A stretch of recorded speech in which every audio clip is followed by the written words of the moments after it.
तर ते सगळे मंडळी इथे आली. आमची ही वास्तू गेल्या 10 वर्ष आम्ही इथं येतो जातो आणि हे सगळं चालू आहे. तर वास्तू मोठी होत नाही, पण त्याच्यामध्ये किती माणसं आली, कोण माणसं आली, कशी आली आणि ती कशी परत गेली, हे महत्वाची बाब असते. आणि आज आम्हा सर्वांना, खैरे पाटील कुटुंबियांना अत्यंत आनंद झालेला आहे.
खडकवासला जलाशयाच्या सानिध्यात आजच्या दिवाळी अंक प्रकाशन सोहळ्यात मी सचिन कुरकुटे मराठ बोलीकडून उपस्थित सर्व मान्यवरांचं टाळ्यांच्या गजरात स्वागत करतो. आगतम स्वागतम सुस्वागतम. कुणाचं तरी येणं म्हणजे नुसतं येणं नसतं. कुणाचं तरी येणं म्हणजे नुसतं येणं नसतं, तर कुणाच्या तरी काळजावर कोरलेलं सुंदर लेणं असतं. कुणाचं तरी येणं म्हणजे नुसतं येणं नसतं, साहित्य सेवेचं, लोकसेवेचं आणि समाजसेवेचं देणं असतं. या सर्व सेवांसाठी अहोरात्र झटणारे अनेक व्यक्तिमत्वे या महाराष्ट्र भूमीला लाभली.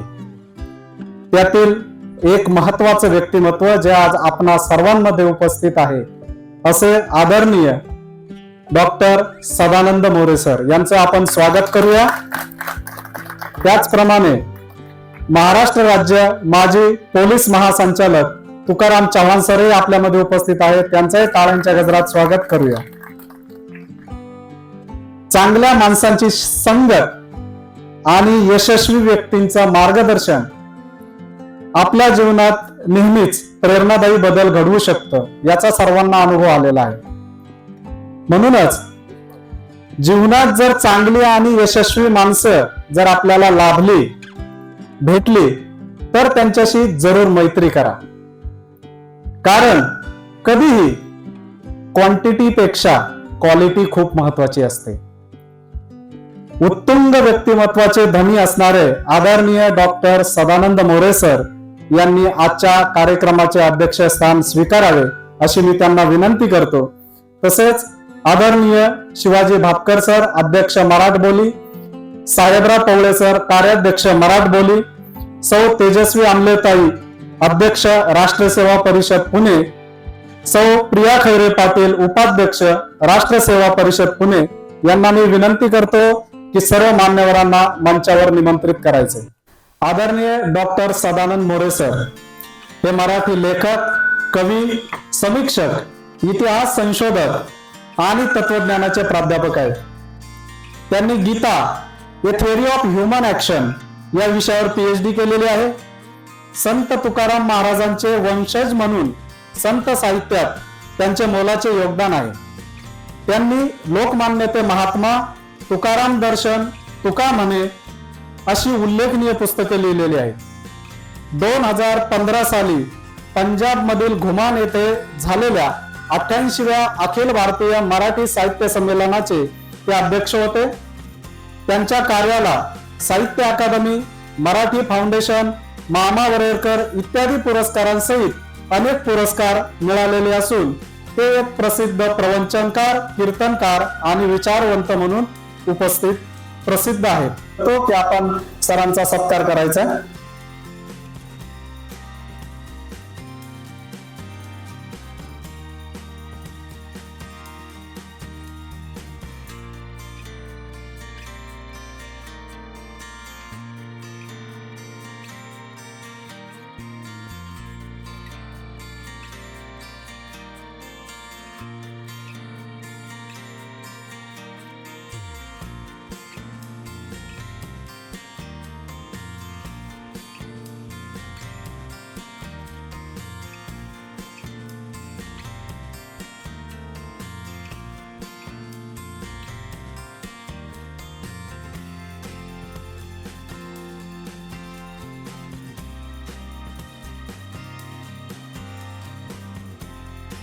तर आज दिवाळी अंक 2025 याचं उद्घाटन करण्यात येते. तर ह्यासाठी सर्व लोकांनी आलेले त्यांचं सर्वांचं स्वागत करतो. जी पुस्तकं आजपर्यंत प्रकाशित झाली त्या प्रत्येक पुस्तकाचं नाव अशा पद्धतीचं आहे की त्यामधून तुम्हाला त्यांचा परखडपणा लक्षात येईल. याआधी मला वाटते 2 वर्षापूर्वी सरांचा एक कविता संग्रह प्रकाशित झाला होता. त्या कविता संग्रहाचं नाव होतं बोललो तोंडावर. आणि आज जे पुस्तक त्या सरांचं प्रकाशित होतंय त्या पुस्तकाचं नाव आहे पटो वा ना पटो, मी बोलणारच. पुढचे 2 शब्द मी जोडलेत कारण खरं पुस्तकाचं नाव आहे पटो वा ना पटो. तर या पुस्तकाचं हे प्रकाशन करण्यासाठी मंचावर उपस्थित सर्व पाहुण्यांना मी विनंती करतो की सरांच्या पटो वा ना पटो या पुस्तकाचं प्रकाशन करायचे.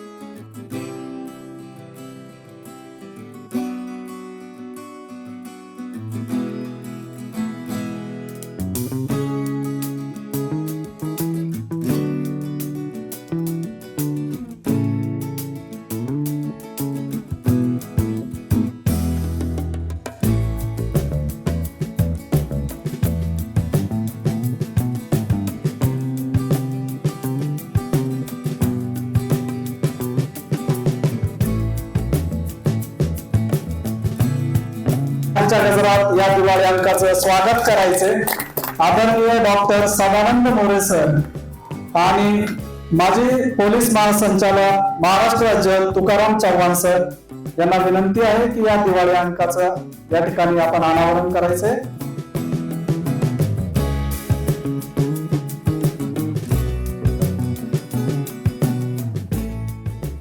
आजपर्यंत जेवढे दिवाळी अंक प्रकाशित झाले त्या प्रत्येक दिवाळी अंकाच्या मुखपृष्ठावर छत्रपती शिवाजी महाराजांचंच चित्र या दिवाळी अंकावर आहे.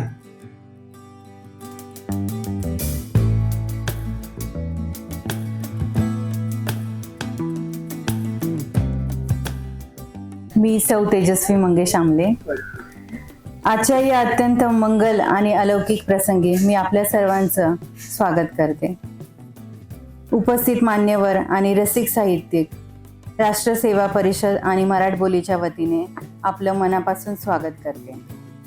उपस्थित मान्यवरांबद्दल काय बोलावं, केवळ कर्तृत्व आणि कर्तृत्व किती थोर असतं याचं जिवंत उदाहरण म्हणजे प्राचार्य भाऊसाहेब जाधव सर. मराठवाडा मित्रमंडळ आणि त्यांची एकूण शिक्षण क्षेत्रातील झेप पाहिली म्हणजे कौतुक आणि अचंबित करणारं आश्चर्य वाटल्याशिवाय राहत नाही.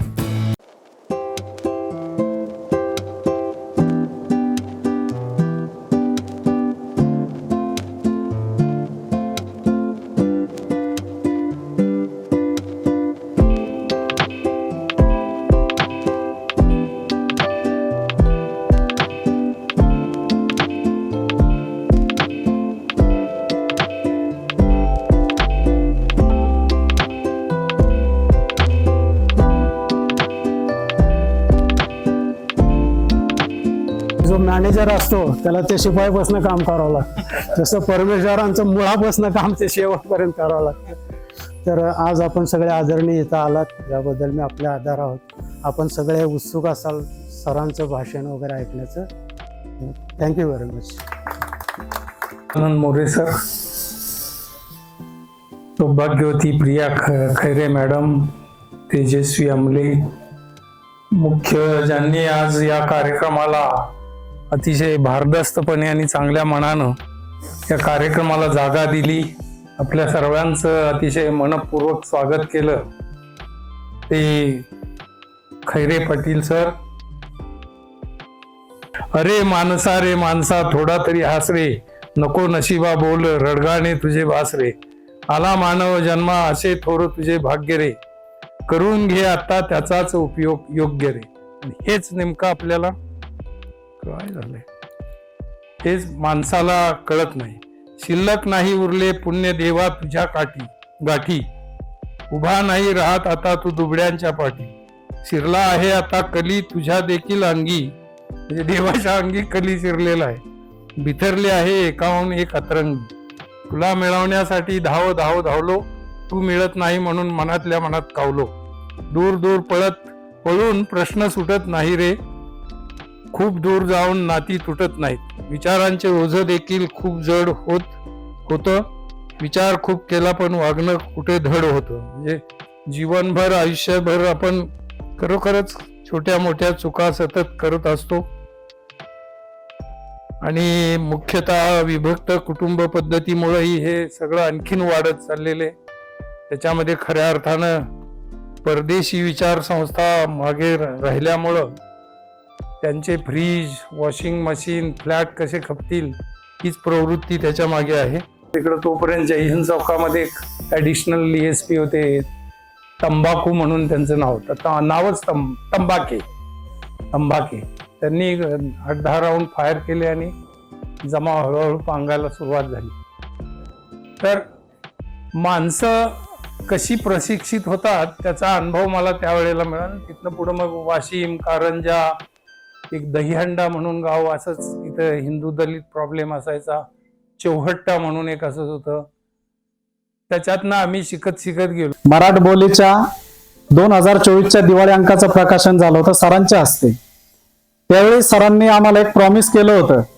सरांना आठवतंय की नाही माहिती नाही, सरांकडे अनुभवाचा खूप साठा आहे. मी वैयक्तिकरित्या सरांना विनंती केली होती की सर तुमच्याकडे तुम्ही एवढे अनुभव समृद्ध आहात, तरी अनुभवांवर तुमचं एखादं पुस्तक लिहा. तर सर म्हटले होते की मी नक्कीच ते पुस्तक लिहीन.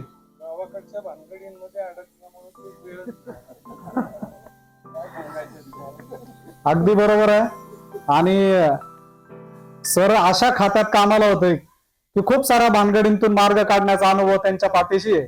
यातूनही ते मार्ग काढतील आणि अशी आशा आहे की कदाचित पुढच्या वर्षीच्या दिवाळी अंकापर्यंत आपल्याला सरांचं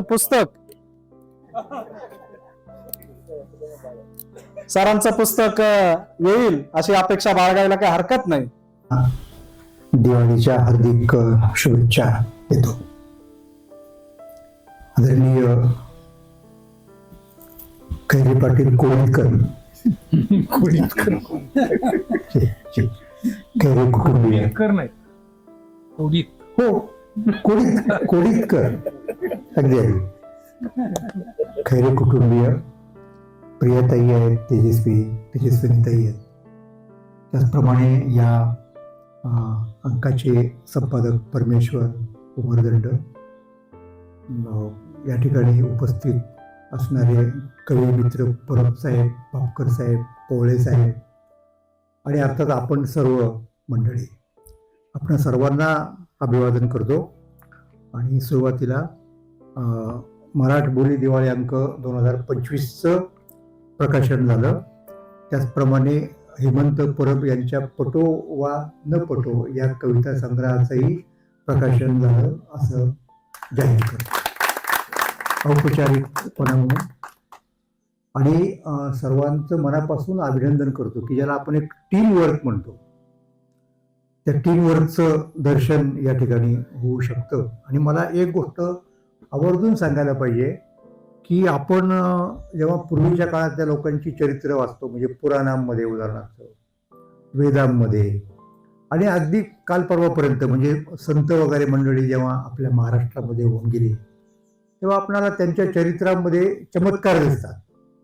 अगदी पहिल्यापासून दिसतं आपल्याला की महाभारतामध्ये, रामायणामध्ये चमत्कार कथा असतात बघा. आणि आता आपल्याला असं वाटतं की आधुनिक काळात काही चमत्कार घडत नाही. आपण अशा टप्प्यावरती आलेलो आहोत, आपण सगळे विज्ञानवादी वगैरे असतो, बुद्धिवादी असतो, आणि चमत्कार पूर्वीच्या काळातले, पुराण काळातले आणखीन वगैरे वगैरे, पुराणातली वांगी पुराणातच असं म्हणतो. पण मला असं आपल्याला सांगायचं आहे की आधुनिक काळात सुद्धा चमत्कार असतात. त्यातला मराठमोळ बोली दिवाळी अंक हा एक चमत्कार आहे. चमत्कार का म्हणतो? जगाच्या पाठीवर कुठेही कुणीही निशुल्क अशा प्रकारचा अंक काढत नाही. त्यामुळे निश्चितपणे याला आपण चमत्कारच म्हटलं पाहिजे ना, दुसरं काय म्हणायचं. चमत्कार म्हणजे काहीतरी पलीकडचं असतं, त्याच्या पाठीमागे कुणीतरी पिशाच देव असं समजा काही कारण नाही. माणसं सुद्धा चमत्कार करू शकतात. जी गोष्ट क्वचित घडते त्याला आपण चमत्कार म्हणतो. आता ही किती क्वचित असेल, ही एकमेव आहे. ही जी काही गोष्ट आहे मी आता तुम्हाला सांगितलेली या अंकाबद्दलची, ती एकमेव आहे. म्हणून आपणाला त्याला चमत्कार म्हणूनच आपण त्याच्याकडे पाहिलं पाहिजे.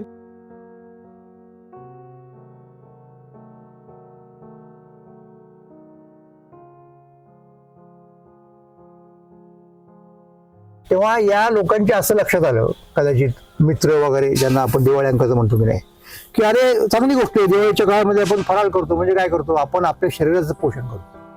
निश्चितपणे ते करायलाच पाहिजे आपण. अलीकडच्या काळात दिवाळी पहाट नावाची गोष्ट सुरू आहे. म्हणजे तिथे काय असतं की संगीत वगैरे सुरू असतं, चांगल्या मैफली आणतात, म्हणजे कुठेतरी मनोरंजन पण येतं की नाही. पण त्याच्याबरोबर आपल्याला ज्ञान पण पाहिजे. खरी दिवाळी जर कुठली असेल ना, तर ती ज्ञानाची दिवाळी असते बघा. आणि हे कुणी सांगितलं माहिती का? पहिल्यांदा हे ज्ञानेश्वर महाराजांनी ज्या वेळेला भगवद्गीतेवरती भाष्य दिलं, ज्याला आपण ज्ञानेश्वरी म्हणतो, आणि त्या भाष्यामध्ये मराठी माणसाला भगवद्गीतेचा परिचय मराठीतून करून दिला. तुम्हाला एक गोष्ट सांगायला पाहिजे की पुष्कळ काही काही गोष्टी आपल्या इतक्या जवळच्या आणि इतक्या परिचयाच्या असतात ना, की त्याचं महत्व आपल्याला एकतर कळत नाही किंवा आपण गृहीत धरतो, पण समजून घेत नाही. ज्ञानेश्वरी हा जो ग्रंथ आहे ना, तो भगवद्गीतेवरची संस्कृत सोडून अन्य ज्या भाषा आहेत, देशी भाषा, त्यांच्यामधलं पहिलं भाष्य आहे. ज्ञानेश्वरी महाराजांनी गीतेचा अर्थ सांगण्याच्या पूर्वी भारतात कुणीही, म्हणजे आसामच्या लोकांनी आसामीतून सांगितला नव्हता, कर्नाटकातल्या लोकांनी कन्नडमधून सांगितला नव्हता, केरळच्या लोकांनी त्या मल्याळममधून सांगितला नव्हता, तमिळ लोकांनी तमिळमधून सांगितला नव्हता. लक्षात घ्या मुद्दा, हिंदी भाषा नव्हतीच तेव्हा. खरं तर बंगालच्या लोकांनी बंगालीतून सांगितला नव्हता. तेव्हा पहिला जर अर्थ कोणी सांगितला असेल आपल्या लोकांच्यासाठी, ज्यांची मातृभाषा आपली आहे, ती ज्ञानेश्वर महाराज, आणि तो अर्थ म्हणजे ज्ञानेश्वरी. आता ज्ञानेश्वरीच्याकडे बघण्याची त्यांची दृष्टी कशी होती सांगा? त्यांची दृष्टी अशी होती की त्यांनी त्यांच्या सद्गुरूला एक मागणं सांगितलं. संपूर्ण ज्ञानेश्वरीमध्ये सद्गुरू निवृत्तीला त्यांना वंदन केले, नमन केले, आणि त्यांच्याकडे काहीतरी मागितलेलं आहे. तर त्यातलं एक मागणं, बाकीचे काय तुम्हाला सांगायचं कारण नाही या ठिकाणी, एक मागणं असं आहे की सूर्य अधिष्ठिली प्राची. सूर्य पूर्व दिशेला उगवतो, त्याला प्राची म्हणतो. पूर्व दिशेचं नाव संस्कृतमध्ये प्राची. सूर्य अधिष्ठिली प्राची, जगा राणीमध्ये प्रकाशाची. संपूर्ण पूर्वेला सूर्य उगवला म्हणजे प्रकाश फक्त पूर्वेला मिळतो का?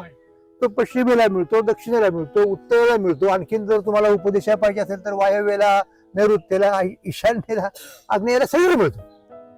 जगा राणीमध्ये प्रकाशाची, श्रोतया वाचा तैसी. बघा पुढे मुद्दा असा आहे, ज्ञानाची दिवाळी करी. म्हणजे माझ्या वाचेच्या माध्यमातून तू काय कर, श्रीगुरूला प्रार्थना करतात की ज्ञानाची दिवाळी करूयात आपण.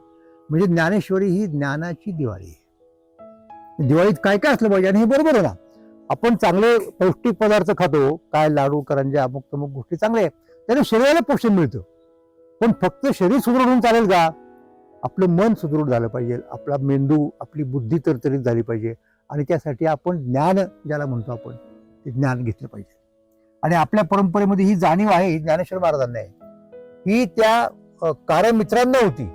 म्हणून त्यांनी मासिक मनोरंजनचा दिवाळी अंक काढला की अरे दिवाळीत तुम्ही ज्ञानाची दिवाळी करा. आणखीन इथं आपण करतोच नाही, फटाक्याची दिवाळी करतो, आणखीन कशा कशाची दिवाळी करतो. ज्ञानाची पण दिवाळी करता आली पाहिजे. म्हणून ती दिवाळी आपण साजरी करतो. आणि ती परंपरा, ज्ञानाची दिवाळी साजरी करण्याची परंपरा ही थेट मायबोलीच्या मराठी बोलीच्या 2025च्या अंकापर्यंत सुरू आहे. हे 111 वर्ष झाली आपण सांगितलं नाही मगाशी. तर हा त्या सगळ्या मोठ्या प्रवासाचा भाग आहे आणि हे मराठी संस्कृतीचं वैशिष्ट्य आहे. दिवाळी अंक हे इतर कुठे निघत नाहीत, फक्त महाराष्ट्रामध्ये निघतात. सांगायचा मुद्दा असा की त्यावेळेला म्हणजे मी जेव्हा लहान होतो ना, शाळेमध्ये हायस्कूलमध्ये वगैरे असताना कॉलेजपर्यंत काय करायचं म्हणजे का, एखाद्या ठिकाणी काम करणारी जी माणसं असायची, महाराष्ट्रीय माणसं, मराठी बोलणारी माणसं, अशी 20-25 लोक एकत्र यायचे आणि ते सर्क्युलेशन लायब्ररी काढायचे तेवढ्यापुरती. म्हणजे प्रत्येक जण आपला एक दिवाळी अंक घ्यायचा आणि तो त्याच्यात ठेवायचा त्या लायब्ररीमध्ये. आणि अशी 20-25 माणसं त्याच्यानंतर दिवाळीनंतर 6 महिने ते अंक एकमेकांच्या मध्ये फिरवत राहायचे. म्हणजे अशा प्रकारे सांगायचा मुद्दा काय की महाराष्ट्रातल्या लोकांना ज्ञानाची किती एक चांगली ओढ आहे. अर्थात हे फक्त ज्ञान नसतं, ज्ञान असतं, मनोरंजन असतं, वेगवेगळ्या प्रकारची माहिती असते आणि खूप खूप गोष्टी अशा असतात की कसं असतं की सगळ्या गोष्टींची पुस्तकं नाही लिहित आहेत, लक्षात घ्या. परंतु मग त्या पहिल्यांदा दिवाळी अंकात गोष्टी येतात. दिवाळीच्या वेळेला ते काय करायचे माहिती का की नेहमीच आता हे मासिक नव्हतं, ती पुस्तकं, मला म्हणजे मासिक नव्हे, मासिक हा वेगळा मुद्दा होता. मग ते काय करायचे, दिवाळीच्या वेळेला काहीतरी वेगळं दिलं पाहिजे ना, तेवढे मिळायचेच. पण त्या ज्या गोष्टी असायच्या ना, ती कादंबरी म्हणजे एरवी ती कादंबरी समजा 120 पानाची असली, 130 पानाची असली, तर ती एक कादंबरी 200 पानाची आहे आणि तिचे काही पानं आहे ना लाल टाईप मध्ये छापली जायची. म्हणजे दिवाळी बघा कुठल्या कुठल्या स्तरावरती कशा कशा पद्धतीने लोक साजरी करायचे. मग पुढे पुढे तो रहस्य कथाच्या प्रकार मागे पडला दरवेळेला. काय आता मग काही लोक हुशार आपले, त्यांनी काय केलं, रहस्य कथांचे अंकच काढले. म्हणजे धनंजय अंक निघाला, तो चंद्रकांत नावाचा एक अंक असायचा. 64 सालची गोष्ट आहे त्या दरम्यान, 63-64 वगैरे वगैरे. आणि त्याच्यातनं पुढं हिंदी सिनेमा निर्माण झाला, ते पुढे ठेवून सगळं काय त्याचं नाव, मेरा साया का, हा, मग तो झाला. तो हे सगळं मेरा साया हे सगळं दिवाळी अंकाच्यातून पुढे गेलेलं आहे, हे मला तुम्हाला सांगायचं आहे. तर एवढं आपल्या या सगळ्या मराठी संस्कृतीमध्ये दिवाळी अंकाचं महत्व आहे. त्यामुळं काही काही लेखक तुम्हाला सांगतो असे आहेत महाराष्ट्रामध्ये, मराठीमध्ये की ते बाकी काहीच लिहित नाही, ते फक्त दिवाळी अंकासाठी लिहितात. मग मार्गदर्शक म्हणून त्यांनी गोखल्यांना बोलवलं. मग गोखले आफ्रिकेत गेले, गोखल्यांनी मार्गदर्शन केलं आणि गोखल्यांना गांधीजींनी आपलं गुरु मानलं. गोपाळकृष्ण गोखले यांना त्यांनी आपलं गुरु मानलं. आणि त्यातली याचा गंमत सांगतो तुम्हाला की गांधीजींना मातृभाषेबद्दल अत्यंत आपुलकी आणि आदर होता.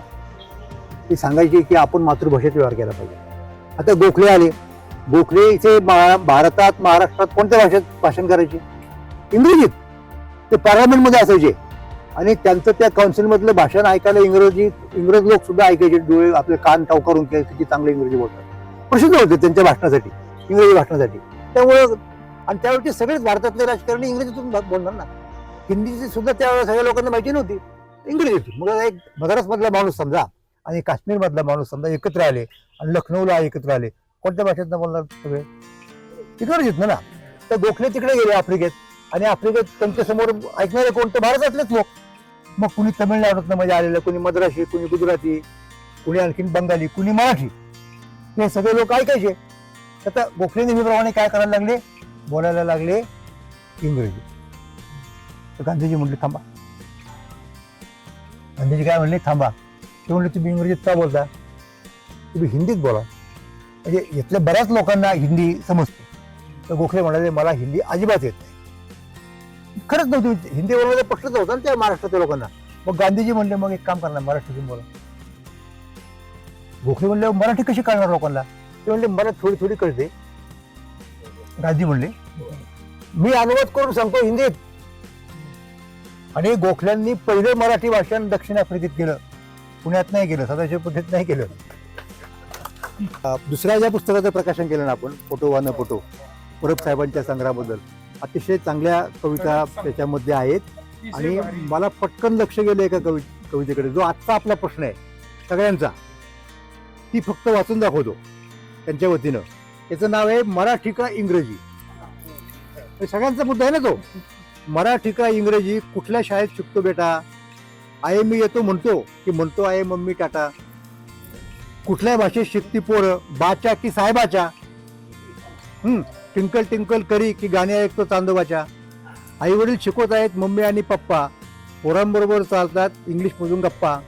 मराठी माध्यमाची वाटत आहे पालकांना लाज, इंग्रजी विश्वभाषा म्हणे चाले जगाचे कामकाज. टाय बूट कडक कपडे दिखावा रुबाबदार, घडतो आहे का त्यातून नागरिक जबाबदार? हा प्रश्न विचारतात. म्हणजे कपडे चांगले घातले म्हणजे तो नागरिक झाला का? तुम्ही जपानी शिका, नाहीतर शिका तुम्ही जर्मनी, का मातृभाषेबरोबर तुमची इतकी दुश्मनी? पु ल व पु कुसुमाग्रज करणे तुम्हाला अवघड, शेक्सपियर ब्राउनिंगचे कुठे कळाले धड?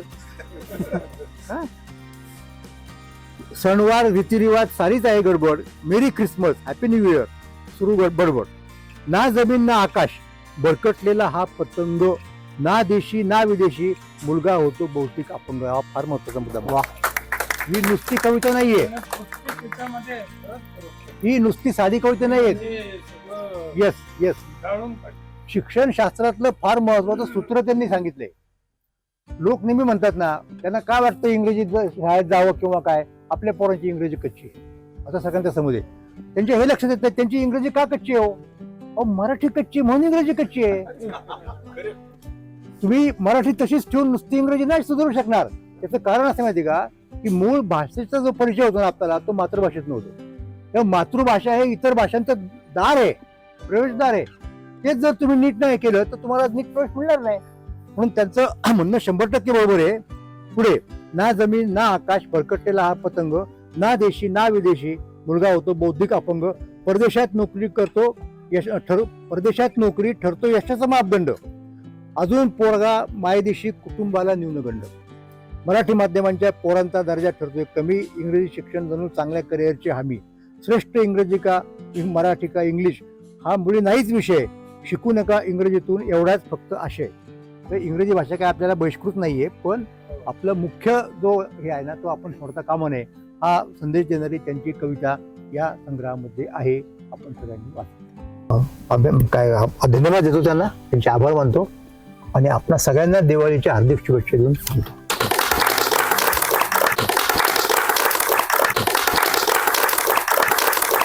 म्हणून हा कार्यक्रम या ठिकाणी आपण आयोजित केला. त्या संपूर्ण कुटुंबाचं मी संपूर्ण मराठबोली संस्थेच्या वतीनं आभार मानतो. त्याचप्रमाणे या संपूर्ण कार्यक्रमाला अगदी वेळेच्या पूर्वीपासून हजेरी लावून तर कार्यक्रम शेवटाला जाईपर्यंत शांतपणे या ठिकाणी उपस्थित राहिलेले, अमूल्य विचार ऐकलेले आपणा सर्व प्रेक्षकांचा आणि श्रोत्यांचाही मी या ठिकाणी आभार व्यक्त करतो. कारण ज्याप्रमाणे कार्यक्रमासाठी प्रमुख पाहुणे अध्यक्ष यांची गरज असते, त्याचप्रमाणे हा कार्यक्रम यशस्वी होण्यासाठी प्रेक्षक श्रोता वर्ग यांचीही तेवढीच आवश्यकता असते. त्यामुळे सर्वांचं मी एकदा मनापासून या ठिकाणी आभार व्यक्त करतो आणि शेवटी जाता जाता एकच सांगतो, आभाराचा भार टाकून नाराज तुम्हाला करणार नाही, आभाराचा भार टाकून नाराज तुम्हाला करणार नाही, किंवा सत्काराचा हार घालून दूर तुम्हाला करणार नाही. कार्य तुमचे महान आहे, कार्य तुमचे महान आहे, त्याची महती आम्हा गाऊ द्या.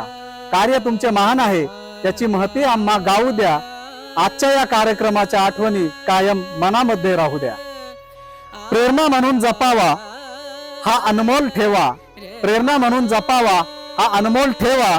आयुष्याच्या वळणावर भेटू कधी जेव्हा, आयुष्याच्या वळणावर भेटू कधी जेव्हा. मी सचिन कुरकुटे या सूत्रसंचालकाला मात्र आठवणीत ठेवा, आठवणीत ठेवा. धन्यवाद. आणि याचबरोबर आजच्या या कार्यक्रमाची या ठिकाणी सांगता होत आहे. सर्वांचं खूप खूप मनापासून धन्यवाद आणि आभार.